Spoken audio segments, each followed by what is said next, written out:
Hi guys, ito nga pala yung bahay ko sa Pinas, sa Bulacan. Yung binabayaran ko ng 22,000 monthly for 7 years. Ayan si Kylie, oh. Kasama nga si AJ. Dito sila naglalaro. Yan. Tas ito yung bahay nung nadatnan ko.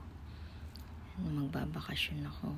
Sira na lahat. Sira yung saksakan, sira yung switch, mga pintura, puro itim-itim.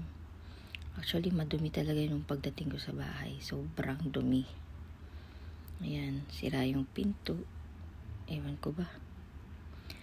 Ayan, sira yan. Sira din yung saksakan dito. At sobrang dumi ng CR. Yan. And then, yan, pinapinturahan ko kasi hindi ko na matake talagang makita na ganun kadumi yung bahay.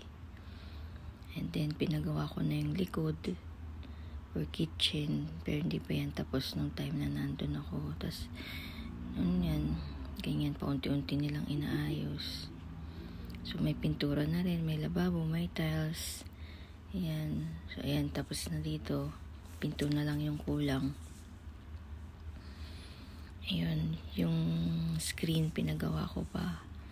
Ito sana yung kwarto ni nanay noon pinagawa ko pero hindi niya na abutan kasi nung bakasyon ko lang siya pinagawa. And then ito yung loob ng bahay kung walang kalaman-laman kasi madaming gastusin. So sunod na lang yung mga gamit. Ito yung labas ng bahay. Next vacation, papapinturahan ko na yan. Then ito na ang ayos ng bahay ko. Yan yung old na lababo na sira na hindi na patatanggal ko din yan.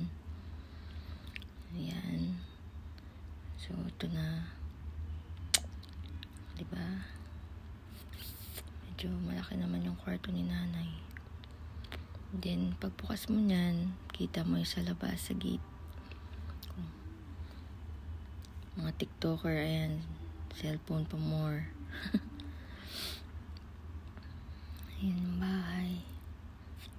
Saya ko pa unti-unti natatapos ko yung bahay. So paghapon, ganito lang silang mag-ama.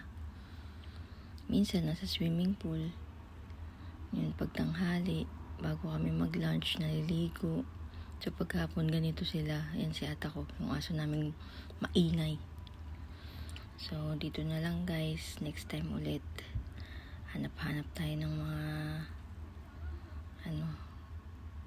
memories. Atak! Namiss ko yung bahay ko. Namiss ko yung mga anak ko.